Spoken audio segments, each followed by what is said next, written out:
Assalamu alaikum rahmatullah. I'm Abdul Majid Shirazi. I have my friend Sahil with me. We are back again for the next episode on Surah Kahf. I'll just like to summarize a bit about our last discussion. It was based on the hadith of Rasulullah sallallahu alaihi wasallam, where he said that the three surahs were revealed together as a triad, like Surah Bani Israel, whose other name is Surah Isra wal Miraj, and then is Surah Kahf, and the third one is Surah Maryam. Our guest, my friend Sahil, last time explained that to truly understand Surah Kahf, we have to understand a few things from Bani Israel and a few things from Surah Maryam. In Surah Bani Israel, you mentioned the surah mentions the night journey of Rasulullah sallallahu alaihi wasallam. So our friend, he mentioned that was done, that journey, the night journey to the seventh sky was done using portals, two kinds of portals, one in the horizontal direction from Mecca to Jerusalem, and then the other one was a vertical trajectory from Jerusalem to the skies. And then in Surah Maryam we discussed the intergalactic traveling of Hazrat Idris alayhi salam, and that him being the first person to be given the power to write and use the pen for the first time to record the knowledge on paper or whatever material he was using. And he was traveler, also a traveler, intergalactic traveler. So these two things were discussed last time. I would request my friend Sahil to please move this discussion forward. With my first question here is going to be that you mentioned portals. First thing I would want to ask you is to describe portal a bit. For I know like most of us know what the portals are, but I would like him to give a brief explanation of what a portal is for those who don't know, and also cover in this that there's a story of a man in Surah Baqarah, ayat 259, who asked Allah subhanahu wa ta'ala that how would you recreate or give life to us again once we die, and then the guy, like Allah subhanahu wa ta'ala makes him die for 100 years, and when he wakes up he sees a donkey whose even carcass has almost turned to dust, and him and his food is still fresh. So kindly, in the light of all these things, can you explain portal, time travel, death, these concepts a bit?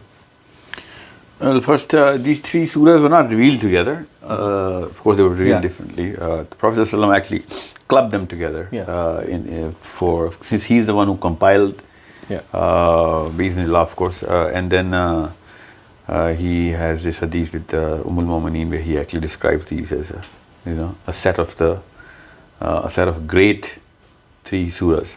Mm-hmm. Now, portal, I think it's a very complicated concept, since Quran Pak specifies these sort of traveling platforms differently.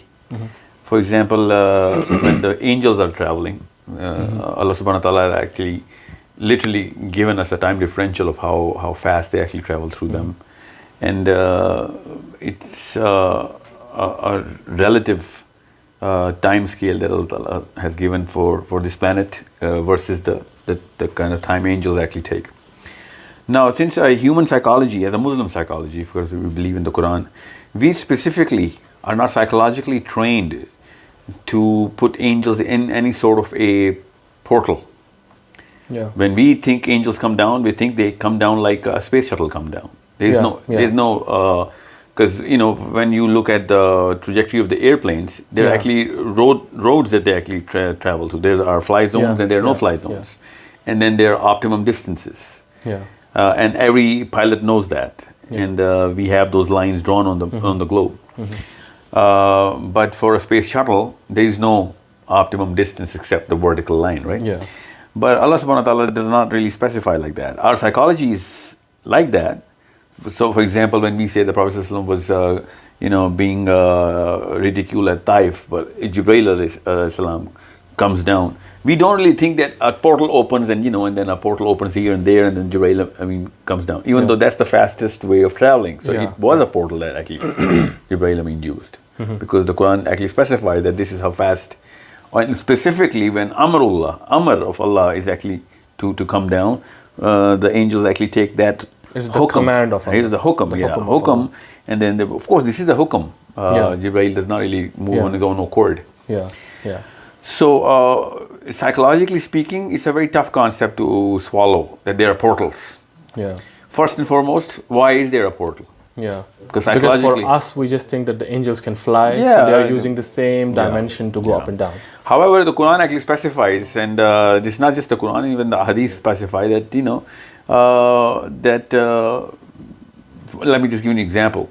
When the Mi'raj happened, they went from Kaaba to Baitul Laham. Yeah. Okay. Why didn't you just go take off from Kaaba?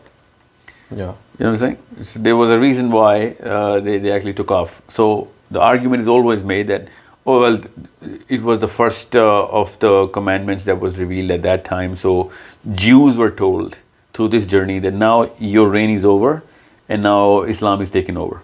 This is exactly the philosophy of Muslim scholars. Yeah. But then the real question is, why didn't they take off from Baitul Muqaddas, Masjid Aqsa? They didn't take off from there. They took off from the Dome of the Rock. Yeah. You know what I'm saying? That's a question I have to ask, because that has no significance in terms of the reign of Judaism. That now we're overthrowing your reign, and now the crown is back to where it belongs. Yeah. So because Masjid Aqsa was supposed to be that place. So do you know, like, where does this concept come from actually? Like, do we have anything in the hadith or in the tafsir regarding this? Like, the reign of Judaism, Jews is over? This is a commentary of so many scholars that, the real... So it's a personal opinion. It's not hadith, nor There's no hadith. Quranic. Because I can't just disregard it because so many scholars believe in this, but the real commentary on this specific journey from Baitullah to Baitul Muqaddas is the fact that that's a declaration that no more of your misconception that you are still carrying the Isra of the planet now. Now we've taken the Isra. Hence, Hazrat Musa came in behind the congregation prayer. Although I remember, like, there's another thing where the Sahaba during the Salah had to face from Jerusalem to Kaaba. And that was a Muslim internal. That's an internal matter for Muslims. Okay. Since Jews didn't really care. Yeah. Or why did you shift from Baitul Muqaddas to Kaaba all of a sudden during a prayer? That was a test of the iman of the Sahaba at that time, who were really, because that was an Arabian thing. Yeah. And that actually makes sense that, and if of course there's a hadith on that, because some people in that prayer, when Prophet ﷺ shifted his face, they had a bit of a confusion or a problem. Yeah. But that's a totally different story, so it has nothing to do with this. So, but this specific concept should have, according to the commentary, should have taken place at Baitul Masjid Aqsa. Yeah. It didn't. It's just like 500 yards out of Masjid Aqsa, that Dome of the Rock. And that Dome of the Rock has a lot of significance in terms of time travel and portals in Judaism. Okay. Dome of the Rock is not just an ordinary place. It carries a lot of significance. However, since I'm not going to go into Israeliyat and all Judaic concepts, I'm just going to stick to the Muslim concept of portal. Now, since we know marriage is the trajectory, the portals of the angels, that is specified in the Quran. So the portal does exist, literally like that. So is it like a hole in a space-time? Well, that's up to our own imagination. However, if we have to really go into what is the actual nature of the angel and how because literally speaking, as far as my psychology is concerned, there's no need for an angel for any specific pathway. But since Allah specifies it, now it's a part of my iman to not carry my current psychology and break it. That it's not just a haphazard movement. There are pathways and there are rules of this whole movement and transference and transcendence or ascents. There are rules. That means physics. Literally, physics is applied. Those rules and laws are applied. If it were not physics, no time differential would have been given, according to whatever 50,000 years on Earth is a day of. That's pure physics. Now that does literally put physics inside Quran, and we should put physics inside our psychology. And that's an article of our faith. It's not it's a very sensitive concept. Yeah. Okay, we can't just say, whenever Jibreel wants, he just comes down. No, there are pathways he comes down. But of course, he can come down on his own accord, but he can't just come out from anywhere. You know, it's not a genie concept. You know, in our psychology, it's like poof, you get out from here. You know, so there are ways, and to further strengthen this specific psychology, in Surah Kahf is the first surah where Zulkarnain was given the ways. Yeah. The ways. Now that literally does not mean anything else other than the portal, because Fa'atba Usababa is the next ayah, which literally says that now we gave him the ways. Gave him the ways, yeah. Now, and then he follows the way. Yeah. You know what I'm saying? He follows one of the ways towards the setting of the sun, and then he goes towards the origination of the sun, and so on. Yeah. So the portal itself, what does it look like? How many kinds are there? Well, we know of one for sure. That's marriage. We know of a very high possibility of the other. That's sababa. You know what I'm saying? And in the Quran, so many times Allah subhanahu wa ta'ala mentions this word, this root word of sab, in so many, 10 specific occasions. All of those occasions, Quran is speaking about ways towards the heavens, ways towards the heavens. Okay. Now, we have to make sure that we understand that if marriage is a concept, then what is the problem of us actually understanding that there is a possibility, there are other ways? And then in Surah Mulk, when Allah Ta'ala says we have placed these heavens in parallel to each other. Yeah. You know what I'm saying? And these universes. And then in Surah Mulk, Allah Ta'ala himself says, Allah Subhanahu wa Ta'ala, that we've adorned this sky of this planet. Yeah. With those lamps, which are the stars. Yeah. That means there are other skies. Yeah. And in the hadith of the Miraj, Prophet ﷺ meets Adam alayhi salam on this sky.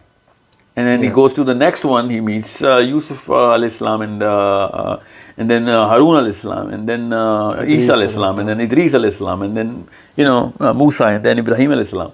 Yeah. So these are certain different heavens. So there is a physical proof of the presence of all of these separate, uniquely, identifiably different places and entities. And then you can actually place the marriage between all of these, and then I can go on for days on this one, but you get the actual specificity of our belief of portals and these pathways. So I guess now here our concept and the concept of science is a lot similar here. Like it's a pathway. I doubt it. I'll tell you why. On a basic level, there is a pathway. Yeah. But if you read the old civilization texts and we go through ancient history, we see that they didn't believe in portals. They believed in gateways. They did not really believe that, according to, if I take that psychology of ancient civilization, interstellar movement, and put it in the Muslim psychology, it would seem like this. That Zulkarnain did not have to go through a journey. He just traveled through a dimension. Yeah. You know what I'm saying? He opened the door and he was right there with the people who were talking about, that we do not have any protection from the sun. Okay. And then he opened the portal and he went through the gateway. It was like less than a second, what's the word? Transference of the whole thing. Now, there could be it. I don't know, but it doesn't really matter whether it's a horn-shaped portal or it's that spiral, swirling seashell. Yeah, it could be anything. But the fact that it does exist in Islamic psychology, and Allah Subhanahu wa Taala Himself is telling us to keep that in your psychology, then I, in my personal opinion, it is not Islamic to think that, oh my God, this is just science, and this is something innovatively put inside our psychology. I'm sorry, this is not how it works. Yeah. Thank you so much. Okay, so now I think we can move on to Surah Kahf. My first... Before we move into that, we didn't really discuss the multi-dimensional map of the universe. Okay. For that, we need to understand that there is a vertical line that you can draw. If I draw a line from on a y-axis, that's a one-dimensional line, and then I put an x-axis line, that's a two-dimensional line. Yeah. Now, our brains are trained to think on 1, 2, 3, 4 dimensions. But since we know the concept of jinn, we have a very, and that's a Muslim belief. We know that Surah Jinn itself exists in the Quran. So even if there were some daif hadith, doesn't really matter because Quran himself, we are Muslims have to believe that there are jinns. Yeah. But where are they? In the Quran, Allah Ta'ala says that they can see you from a place you cannot see them from. Yeah. So that means there is a physical concept of dimension in the Quran as well. Yeah. You know what I'm saying? And that's not an XY dimension. Yeah. And that's not an XYZ dimension as well. Yeah. That is a parallel dimension. Because if it was a Z dimension, then we would have felt them. Yeah. We can't even feel them. And we cannot see them. We can see the Z dimension. We are all 3D people. Yeah. Now we cannot see that. That means that there is a totally different way of looking at dimensions. Yeah. Because if someone can see me, there is absolutely no possibility in physics that I cannot see them, unless of course it's at a quantum level or it's at such a grand level that I am overwhelmed by the very sight of it. That's physics. But that's not what Allah Ta'ala is saying.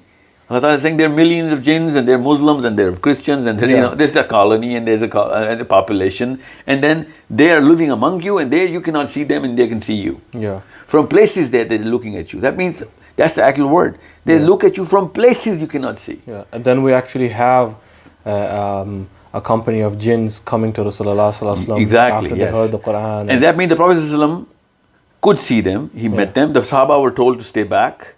And Abu Bakr Siddiq himself said, I was there when this happened, and we couldn't see who he was talking to, but he was talking to the jinnat, because then Prophet ﷺ came back and he told them that this was a delegation that actually had and an appointment set up. Yeah.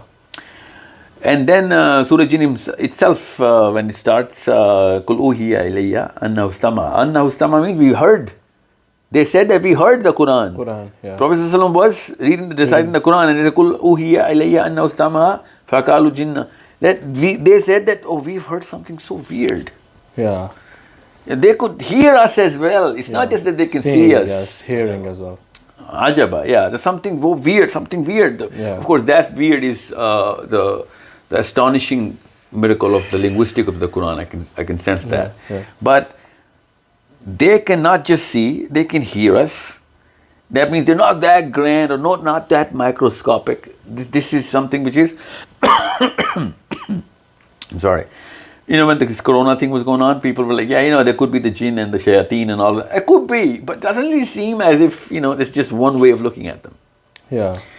And then when the Prophet ﷺ was talking to them, it would have been a little more easier for Abu Bakr Siddiq to explain that he was looking at his hand or in the air at some microscopic things. Yeah. But, it doesn't really seem as if that is the psychology we should if keep. He was talking to a proper figure in front of him. Yeah, if not his own size, or in a relative dimension or proportion where it is not that weird. Yeah. So probably maybe they came in our dimension, or Rasulullah Sallallahu Alaihi Wasallam was given this power to look into their dimension for that time period. Yeah, since Prophet Sallallahu Alaihi Wasallam has very clear hadith about what kind of jinns there are, 3 kinds of jinns, people, jinns who actually change shapes, jinns, and so on and so forth. There are so many accounts of him describing what jinn actually is all about. There's another thing like this, like for example, we know that in our hadith that once a person is in the grave, he'll be able to see his future after the day of resurrection, whether he's going to Jannah or the Jahannam. Yeah, that's a very good point. And he can see, and that window is going to open, and he can see his home or his dwelling, whether it's in fire or it's in Jannah. Yeah. I'll refer to that when here. Yeah. And that's the same window that opens up in Surah Al Kahf as well. Oh wow! Yeah. I'm so excited to well, not same, but that's the same psychology that that triggers. And then we have another thing. I heard this from somewhere. I don't know how authentic it is. That Rasulullah Sallallahu Alaihi Wasallam at the time of I don't know, it was a specific time or it was a routine prayer. Once he was in the ruku. Yeah. So he got to see the. It's authentic. Yeah. It's authentic, yeah? Yeah, so he got to see the fruits from Jannah, and then he went again to pluck them, but then he couldn't, maybe something. And then when he was asked that you did 2 rukus. The eclipse prayer. That was the eclipse prayer. That was the eclipse, yeah. But we're talking about the jinn, because there was a jinn during the prayer as well. The Prophet said, I would have grabbed him, But then I was a little shy of the promise of Sulaiman, my brother. He said that only I should be able to grab and control the jinn. Subhanallah. You know what I'm saying? Okay. So, he said I would have just grabbed him and put him in a bag or something. But I didn't. I let him, play around. Yeah. So, this is a portal that opened in front of the Prophet because he said that, did you not notice me moving a little farther and then moving a little back? Because he saw Amr bin Nuhail Khuzai in the same hadith. First he saw the Jannah and he said the fruit was so near to me that I was about to pluck him. And then I saw hell and I saw Umar bin Nuhail Khuzai picking his intestines and putting him back in his belly from the ground, And then he moves a step behind. So he moves one step forward and one step backward during the prayer. And this is what the hadith is, so that means, he could. But that's the hadith which literally connects with the Miraj hadith, because Miraj is another portal and there's, this open, and then, Salatu Mirajul Mu'min, which means that every moment can actually go through that trajectory. We take it metaphorically, that, it's just a figure of speech that, that's your maximum ascent when you're in So prayer. what stops us to limit this meaning of this hadith, As-Salatu Mirajul Mu'min? The psychology. The very psychology of us not accepting portals as an Islamic concept, and we actually divorce it. And call it a scientific concept. We cannot divorce this word portal as Muslims. I think science just came up with it. We already had that concept. And it's not just meaning, but application. And its description. And its use, that application, in the Quran and the Hadith. Yeah, that's why As-Salatul Miraj Mu'min does not really hold any physical value to while in physical or scientific terminology it can hold a meaning like I believe in this. Prayer is a portal to a movement. I believe that during the time of Dajjal, prayer is the way Mu'mineen are going to escape. Well, not escape, but know where to go and what is coming from. Because this is not just a small It's actually matter. very interesting. Like, it has been right in front of our eyes for all this time, but we never looked into these things this way. Yeah. Okay, so if we're done now, we can move on to Surah Al Kahf. So first of that's your first question of portal. That's just a big question. So so the first thing I would like to ask you to just give us a little background. Before why I was talking about dimensions and all of those things and jinnat, so that we can understand that it's not just it's a lot of ways in a lot of angles.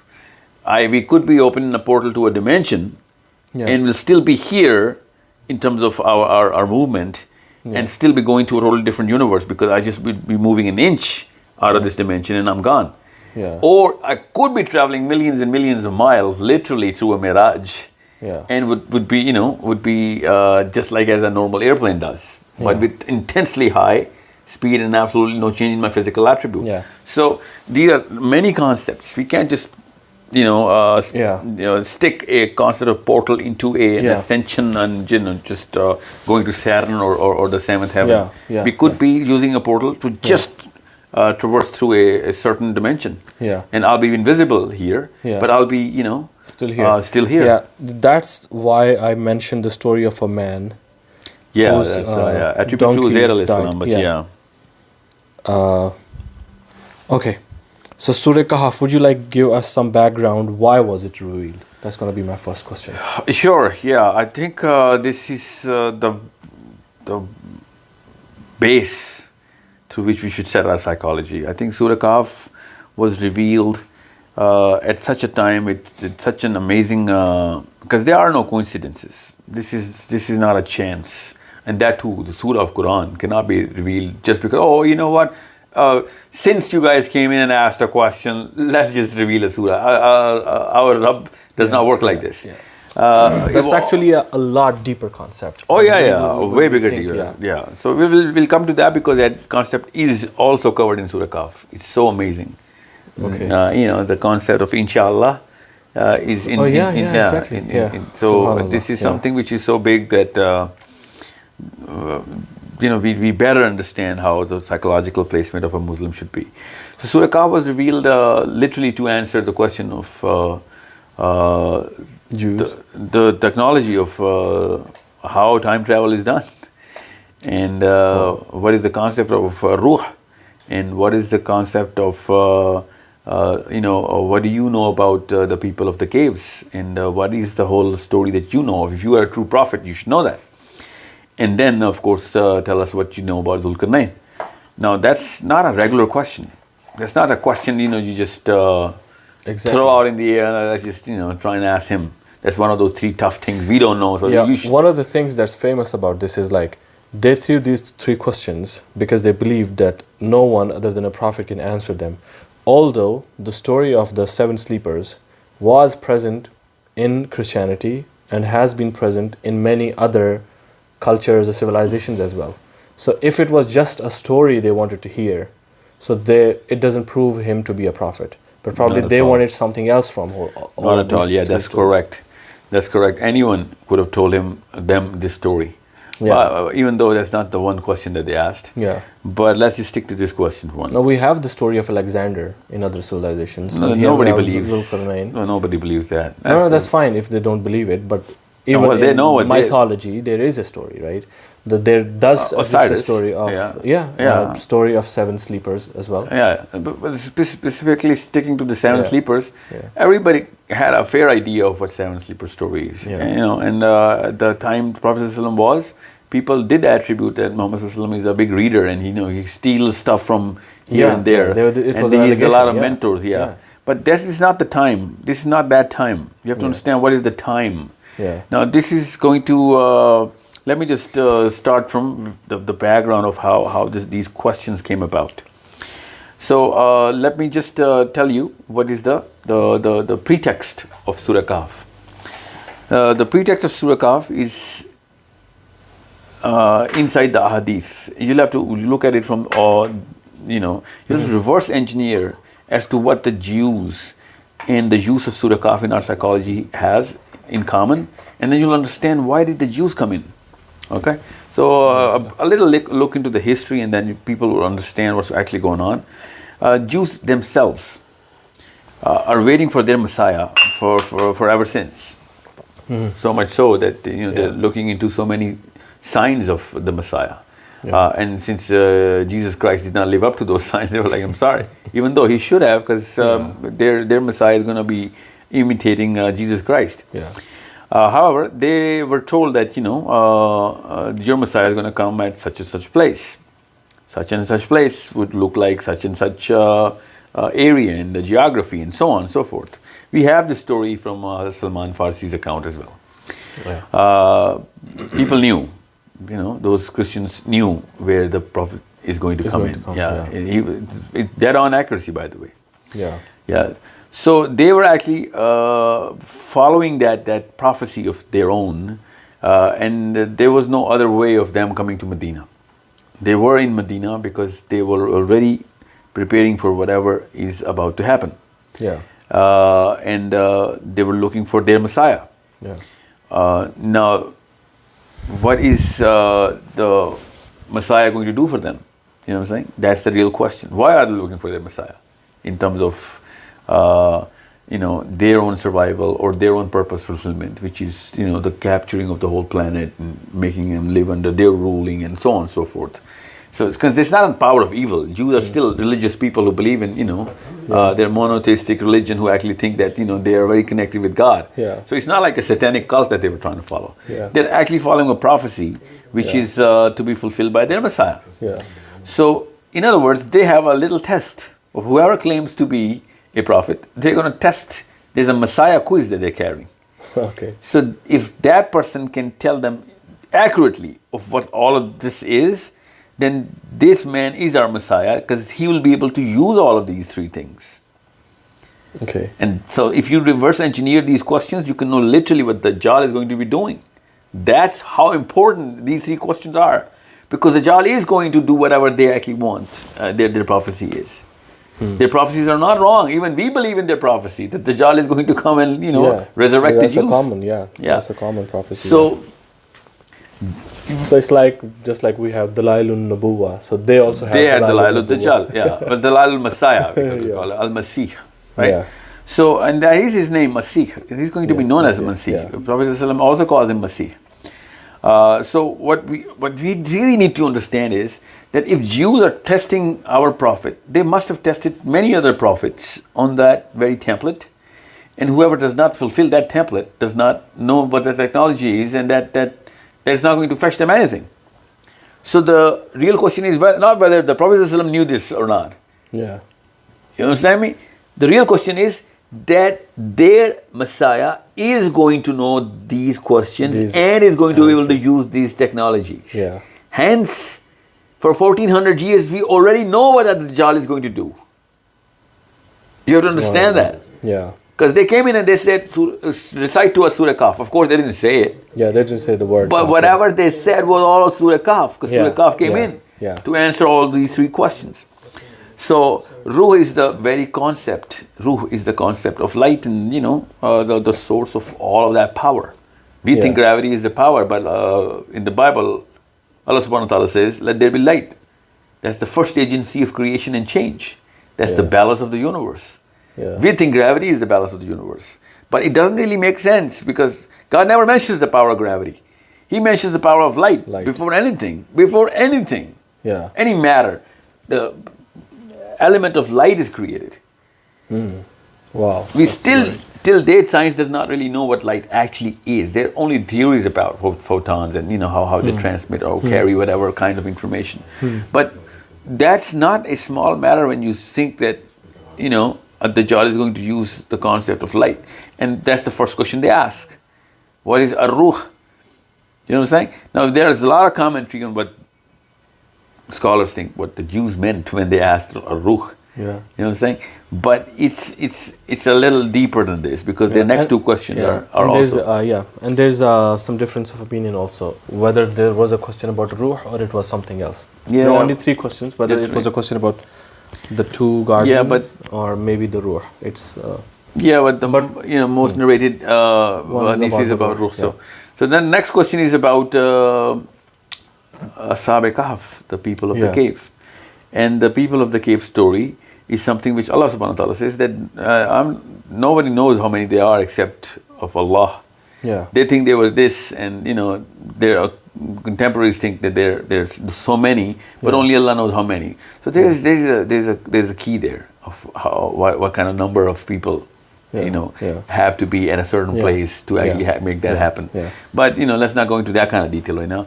But the real question is Surah Kahf was revealed an answer to a certain question. And that certain question is a test of their Messiah. The three questions were for Ruh, for Kahf, Ashab Kahf and Zulkarnain. And then they asked Zulkarnain, what's the link between Ashab Kahf and Zulkarnain? Absolutely none. Yeah. Absolutely none. If you forget this incident, then there is no way of us knowing of why are these two incidents in the same surah. Yeah.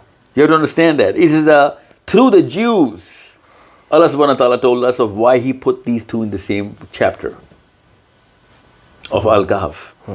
So that means there's a very big link of what these two different concepts carry and how are they similar, and what kind of reminiscence is there between Ashab Kahf of whatever happened to them and Zulkarnain and whatever happened to him.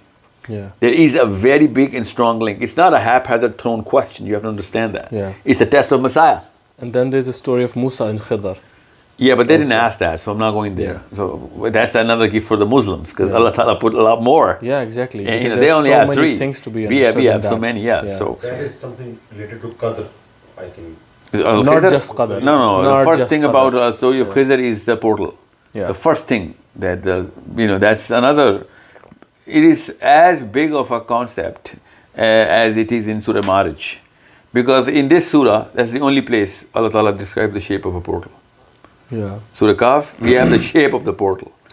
Okay. Now this is something which is going to come up later, so we'll come to that. But right now, these Jews asked a certain question of Zulkarnain, and then the whole story of Zulkarnain is narrated in such detail that carries a lot of meaning in this sort of use and application, but not as much detail as a story would be. Yeah. You know what I'm saying? Because we have a lot of stories in the Quran. They go in a lot more detail. Zulkarnain's story does not carry details, it carries codes. It carries certain weight in those verses. Wow. We cannot narrate of who Zulkarnain was where. What kind of a story is this? but we know of what he had and what did he do with his power. Where did he go? At what weird point in time, weird place. Till date, I cannot find a satisfactory commentary on the Quran of how come the sun sets in the dark, murky water. And probably only the person who did have an idea of that technology, only those people would be capable of understanding what Rasulullah is reciting. That's exactly what I mean. This is why Allah Ta'ala says they've actually recognized you as the father recognizes the son. Yeah. And now that's not another randomly chosen analogy. Yeah. That is a very crisp analogy of how a father recognizes a son. Yeah. You know what I'm saying? Yeah. So I will go in detail when we're going to do Zulkarnain. Like this recognition is so much. First, let us stick to Kahf. Of No, course, we're not. we We're not. have We're to. just talking about the pretext here. We have to go through Surah Kahf, inshallah, verse by verse. Yeah.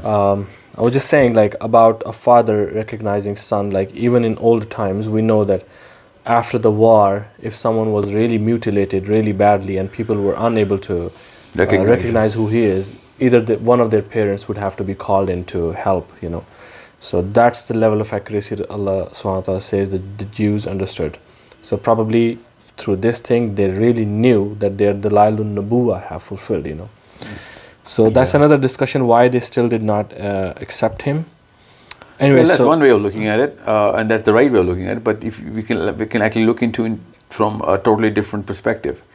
That when Allah subhanahu wa ta'ala chooses the analogy of God, of the father recognizing a son, that would also mean that they would know who the successor is, the real successor, you know, of who's going to be carrying the Isra now. Yeah. And they know now Isra is theirs.